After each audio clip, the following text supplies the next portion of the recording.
because if we can see where we're headed, it's usually easier to use a transit than a bearing. In this example, the tide is flowing strongly in this direction. This line shows the bearing I'm trying to follow. If I stick to that bearing, making no allowance for the tide, it pushes me well off course. My bearing is unchanged, but I'm going to end up in a different place. In this case, with land behind, it's much easier to use a transit, also called a range. Now, a transit in its simplest form would take a bearing with a compass on what we're aiming for, set the boat up heading towards that, and then pick something in the background that's easily identifiable. So we'd have two things lining up, the thing we're aiming for, something in the background, and if we start to drift, then the relative position of these two moves. So the thing in the background moves the same direction that we're being drifted. This time, I've lined up the end of the island where I'm heading, with the white house on the far shore. I could also have used the red buoy.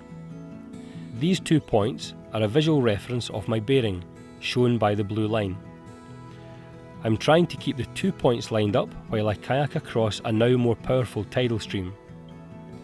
To keep on transit, I have to turn the bow into the flow, which means my compass no longer shows my bearing. But by keeping the transits in line, I'm straying very little from my course. I know when I've been drifted and I can climb back on course. On a different piece of coastline, you can see this from a kayaker's perspective. I paddled here by keeping the end of the island in line with the white building behind. Now if I allow my kayak to drift to the left, the more distant transit also appears to drift to the left. My kayak is off course in the direction to which the far transit appears to move.